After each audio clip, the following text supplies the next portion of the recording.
The number showed up at the pump first, not on a news ticker, not in a congressional hearing. At the pump, on a Tuesday morning, in Toledo and Tulsa and Tucson and every city in between. $5. In some places, $5.19. In California, $6.11.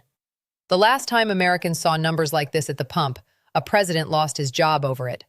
The time before that, a recession followed within 18 months. This time, the number did not come from OPEC cutting production, or a hurricane shutting down a refinery, or a pipeline rupture in the Gulf. This number came from a policy decision, a specific decision made by a specific person on a specific date, with intelligence assessments on the table that projected exactly this outcome. The $5 number was not a surprise. It was a prediction, and the prediction came true. Trump didn't just authorize military strikes on Iranian nuclear infrastructure without a defined exit strategy. Trump didn't just activate the Iranian proxy network across 5 countries, elevate the Strait of Hormuz threat premium, and enter an open-ended Phase 2 with no agreed objective and no congressional authorization. Trump made every one of those decisions with a commodity market that prices Gulf disruption risk in real time, with investment banks that had already published their $115 per barrel scenarios, with a supply chain system that passes every upstream cost increase downstream to every American household within weeks. He planned for a short operation that markets would absorb as contained. He got a sustained risk premium that markets are pricing as open-ended. And in the gap between contained and open-ended, $5 appeared at the pump. And the families filling their tanks this week, the ones doing the math on whether to pay the gas bill or the grocery bill, they are the ones paying for the gap. In the next few minutes, I am going to show you exactly how $5 happened, not the geopolitical version, the economic mechanism, the specific chain of causation from a decision in Washington to a number on a pump in your town. I am going to walk you through what $5 does to a household budget when it compounds across every product that moves by truck, every utility bill tied to natural gas, every credit card statement that reflects the upstream cost of everything. And I am going to tell you why the world you are living in today is measurably more expensive than the one you woke up in before the Iran strikes began, and what the next 30, 60, and 90 days look like if Phase 2 holds where it is or escalates further. Imagine you run a household on a fixed income. Not wealthy, not poor, the middle of the American distribution. Every month the budget is tight but workable. Then one morning someone makes a decision in a city you have never visited, about a country most of your neighbors cannot find on a map, and within 3 weeks that decision has added $60 to your monthly gas bill, $14 to your grocery bill, and $11 to your utility statement. $85 a month. $1,020 a year. Gone. Not because of anything you did, not because of market forces you could have hedged against, because of a policy decision that was announced with flags and a podium in a rose garden. Hold that thought. Because that $85 is not hypothetical. It is the current average monthly cost increase per American household since the Iran strikes began, according to the Energy Information Administration's most recent published estimate. And we are not at the end of this. We are at the beginning. Drop your answer in the comments right now. When $5 gas shows up at the pump as a direct consequence of a military decision, does that change how you evaluate whether the decision was the right one?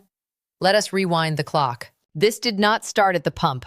It started in the futures market, the night the strikes were announced. Because commodity markets do not wait for outcomes. They price probabilities. And the probability being priced in the hours after the first bombs fell on Fordow and the Natanz was not, Iran is finished. It was, the Strait of Hormuz just became a variable. The Strait of Hormuz is 48 kilometers wide at its narrowest point. Through that 48 kilometers flows approximately 21% of the world's liquefied natural gas and 17% of globally traded crude oil. Every tanker, every cargo ship, every LNG carrier that transits the strait does so through waters that Iran's military has mined before, has harassed before, and has threatened to close every time a major confrontation with Western forces has materialized since 1988. The market did not need to see a mine in the water to reprice. The market needed to see the threat posture change, and the threat posture changed the night the strikes began. Within 24 hours, Brent crude moved $9. Not because a single drop of oil stopped flowing, because the probability that a drop might stop flowing increased, and markets price probability, not just outcomes. The entire cascade from that $9 move to $5 gas was built on one catastrophic assumption that the administration made and the market immediately rejected: that the Iranian response would be contained enough that the Gulf risk premium would fade within days. That assumption required Iran to respond in a way that reduced uncertainty. Iran responded in a way that increased it. Proxy attacks in Al-Anbar, Hezbollah reconnaissance over Israel, Strait of Hormuz harassment operations on 2 consecutive days. Every one of those responses told the market the same thing: the endpoint is not visible. And when the endpoint is not visible, the risk premium does not fade. It holds. Then it grows. The commodity market is not partisan. It does not care who is president. It prices what it sees. And what it sees right now is a military engagement with no calendar, no agreed objective, and an operational picture that looks more like the beginning of something than the end of it. Receipt number 1. The specific mechanism from strait to pump, documented by the numbers. According to the Energy Information Administration, the American Automobile Association, and the Goldman Sachs Commodity Research Division, all of whom publish their methodologies publicly, the transmission from a sustained $10 increase in the price of Brent crude to a 30-cent increase at the American retail pump takes approximately 3 to 5 weeks through the refining and distribution system. The current Brent crude price is running approximately $22 above where it was the morning before the strikes. At the EIA's transmission model, a sustained $22 upstream increase translates to a 60 to 66 cent per gallon increase at retail. The national average gas price the morning before the strikes was $3.41. Add 66 cents. You are at $4.07 as the mathematical baseline. The national average is currently $4.88. The difference between 407 and 488 is the straight risk premium, the market pricing the probability that the $22 increase becomes a $40 increase if the harassment operations become interdiction. That premium is not disappearing. It is the price of uncertainty. And uncertainty has a very specific lease term. It expires when the conflict ends, or when its endpoint becomes visible. Neither of those things has happened. The premium stays. And in markets with the pricing dynamics of petroleum, where retail prices rise faster than they fall, where refiners and distributors capture the spread on the way up before passing savings back on the way down, $5 is a floor right now, not a ceiling. Receipt number 2. What $5 gas actually costs a household, and the part they are not putting on the news. Here is the part that should make your blood boil. The administration's public response to $5 gas has been to point to domestic oil production numbers, specifically that American crude production is near record highs, as evidence that the price increase is being driven by global market speculation rather than supply shortage. That framing is technically accurate and functionally misleading, and here is why. American crude production records are meaningless to retail gas prices in the short term because American refineries are operating at 93% capacity, near their physical ceiling, which means additional domestic crude cannot be processed into additional refined product fast enough to offset the risk premium in the price. The administration told you domestic production is at record highs. What they did not tell you is that record production cannot reach the pump fast enough to move the price in the time frame that matters to a family filling their tank this week. That is not a lie about production numbers. That is a true statement used to obscure a real mechanism. And the real mechanism is that $5 gas is here. It is structural in the current operational environment, and the domestic production number does nothing about it. That is not complicated. That is arithmetic. And the families doing that arithmetic at the pump every morning are not confused about whose decision created the conditions for it. If this is putting together the economic mechanism from military decision to household budget impact in a way you have not seen laid out this directly, you are ahead of most people trying to understand why everything feels more expensive right now when the official economic indicators are not fully accounting for it. There is still more: the grocery bill, the utility statement, the mortgage stress, and the specific communities that are being hit hardest and fastest. Hit subscribe right now. This channel does the economic architecture analysis that the political coverage misses, and the next price impact development is already visible in the futures curve. Now compare what the administration is saying about the economic impact to what the numbers actually show. The president said at a rally last week, and this is a direct quote from the official White House press pool transcript, "Gasoline prices are going to come down very soon. Very, very soon. We're producing more oil than any country in the history of the world, and prices are going to reflect that." He said very, very soon, with no mechanism described, no timeline defined, and no acknowledgement that the straight risk premium, which is driving the current price, does not respond to domestic production levels. It responds to operational resolution in the Persian Gulf. A White House economic advisor was then asked directly, "At what point does domestic production translate to lower retail gas prices, given current refinery capacity constraints?" The advisor's answer was, "The market will sort itself out. The fundamentals are strong." The market is sorting itself out. It is sorting itself into $5 gas.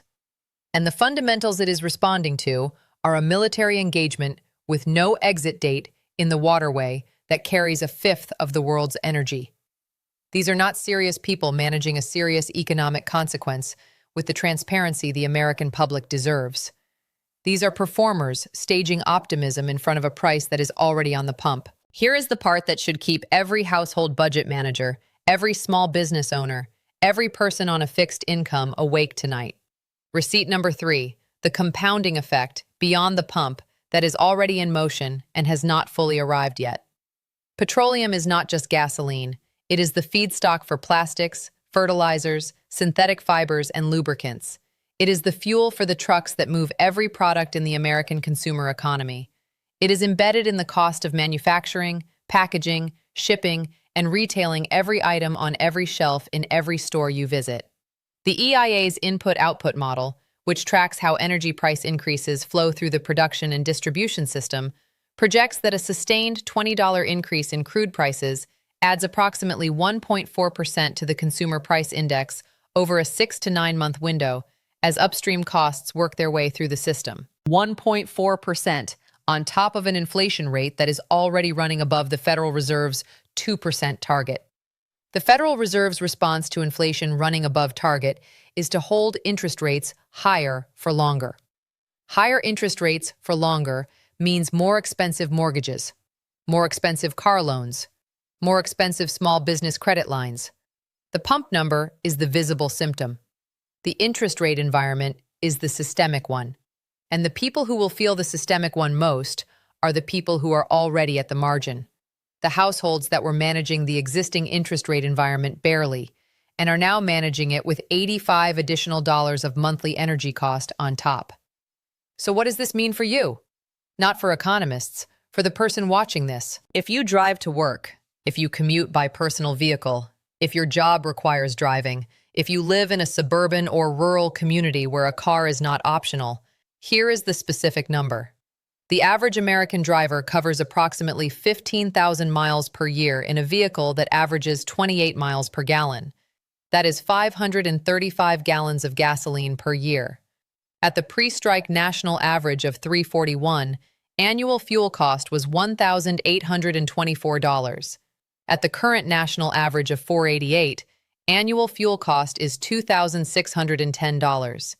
The difference is $786 per year per driver, per vehicle. If your household has 2 vehicles, and the median American household does, that is $1,572 per year that was not in your budget in January. That money does not come from nowhere. It comes from somewhere else in the budget. From the restaurant, you go to less. The home repair, you defer. The retirement contribution, you reduce. From somewhere. And the decision that put it there was made at a podium, with flags, while the commodity market was already running the numbers on what it would cost. If you own a small business, a restaurant, a retail shop, a contractor, a delivery service, any business where fuel and supply chain costs are a meaningful input, here is the specific mechanism. The Producer Price Index for transportation services has risen 4.2% since the strikes began. That number is the upstream signal for what your suppliers are about to charge you. Supply contracts that were priced in January are being renegotiated now.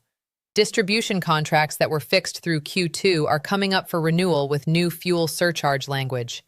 The small business margin is already thin. The average net profit margin for small businesses across sectors runs between 2 and 6%. A 4.2% increase in transportation input costs does not fit inside a 2 to 6% margin without either raising prices, cutting staff, or absorbing the loss. All three of those options have a downstream cost. Raising prices loses customers. Cutting staff loses capacity. Absorbing the loss depletes the capital that keeps the business alive through the next slow quarter. The pump number looks like a consumer problem. For small businesses, it is an existential math problem arriving at exactly the wrong time. If you carry a mortgage, fixed or variable, or are planning to buy a home in the next 12 to 18 months, here is the interest rate mechanism that most coverage is not connecting to the pump price. The Federal Reserve's next scheduled meeting falls 6 weeks from now. The Fed's stated position since inflation began running above target has been that it will not cut rates until inflation shows sustained movement toward 2%. A 1.4% CPI increase from the energy pass-through, arriving on top of existing above-target inflation, gives the Fed additional reason to hold rates where they are or move them higher.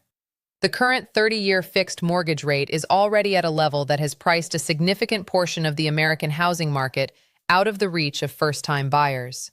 If rates hold or rise further because of the inflation signal from $5 gas compounding through the system, the housing market does not soften gently. It freezes. Existing homeowners are locked in. Potential buyers are locked out. And the transaction volume that generates the economic activity, the furniture purchases, the appliance replacements, the contractor work, the neighborhood economic circulation that a healthy housing market produces, stops. That freeze has a cost that is distributed across every community in America.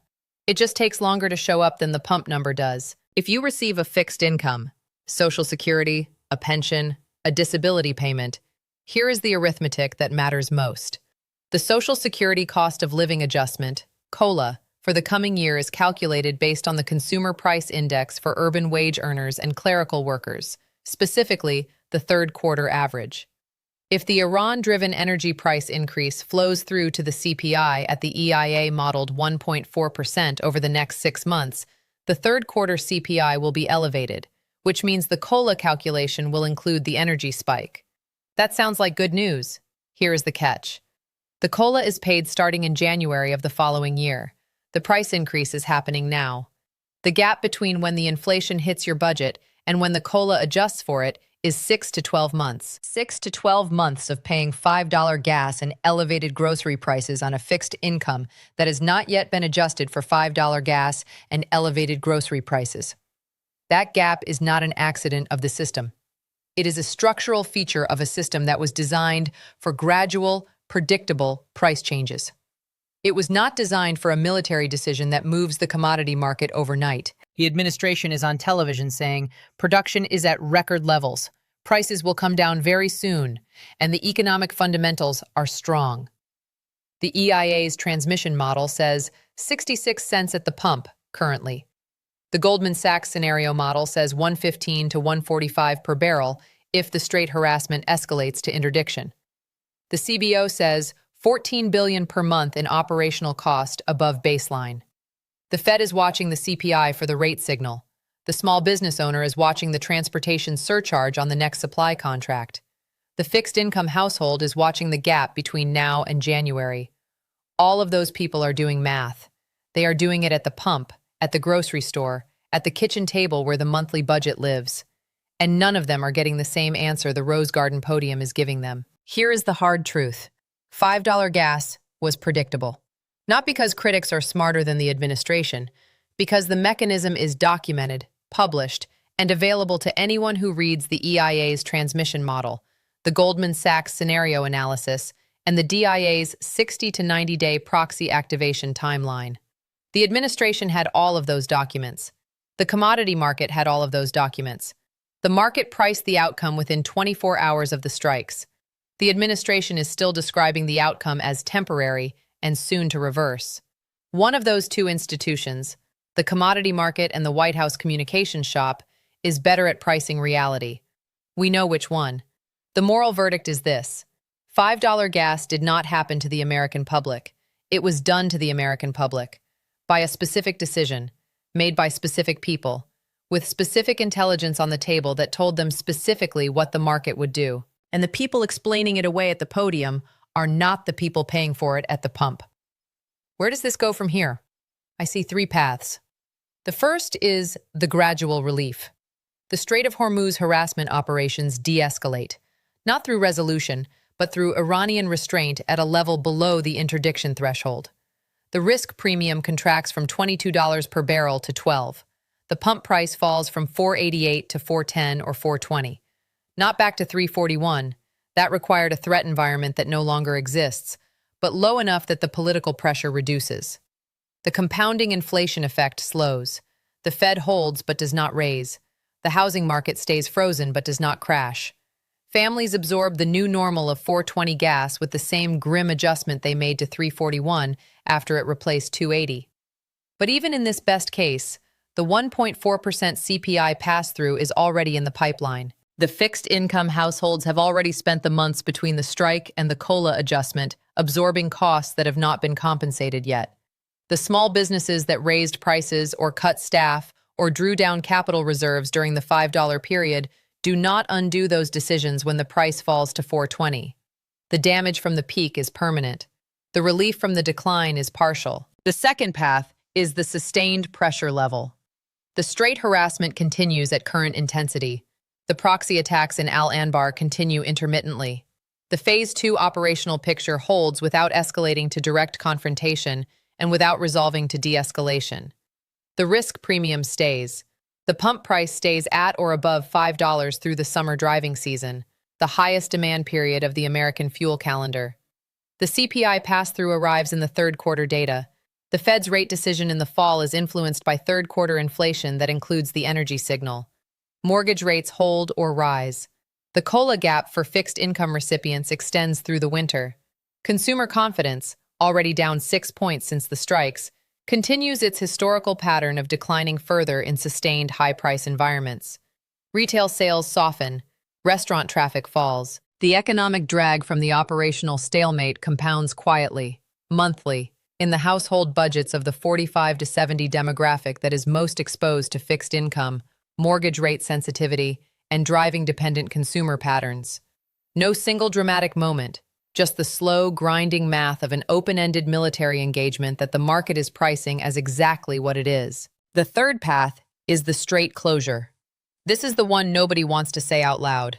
An escalation, in Al Anbar, in Lebanon, in the Gulf itself, crosses the threshold that produces direct military confrontation between American forces and Iranian naval or proxy forces at a scale that disrupts commercial shipping through the strait. Not permanently. Even a 72-hour effective closure is enough. At 60 to 80 million barrels of daily global oil supply suddenly unable to transit the strait, the commodity market does not move $9. It does not move $22. Goldman Sachs, JP Morgan, and the IEA have all modeled a strait closure scenario. The number in those models is not a retail gas price. The number in those models is a global economic shock that makes $5 gas look like the good old days. You would normally say no rational military commander would allow the strait to close, that the U.S. Navy has the capacity to reopen it, that the operational response would be immediate and overwhelming. All of that is true, and none of it prevents the market from pricing the 72 hours before the response from the moment the first mine hits the water. Normal left the building a long time ago, and there are no more guardrails. None. What remains is the operational picture, the threat posture, the harassment operations that began 2 days ago, and the distance between where we are and a mistake that closes the strait for 72 hours. That distance is smaller tonight than it was the morning before the strikes began. Here is what I know for certain, regardless of which path this takes. The $3.41 gas price that Americans woke up to before the strikes began is not coming back in the current operational environment. Not because of domestic production, not because of refinery capacity, not because of market manipulation or speculation or anything that domestic policy can address in a meaningful time frame. Because the strait risk premium exists. It exists because the threat posture changed. The threat posture changed because of a specific decision. And the specific decision has not been resolved, reversed, or concluded. Until it is. Until the endpoint is visible. until the Iranian military posture in the Gulf returns to a pre-strike baseline, until the proxy networks stand down, the premium stays. And the premium, right now, is sitting between you and the gas price you had before someone named a military operation Epic Fury at a Rose Garden ceremony and told you it would be over in 4 weeks.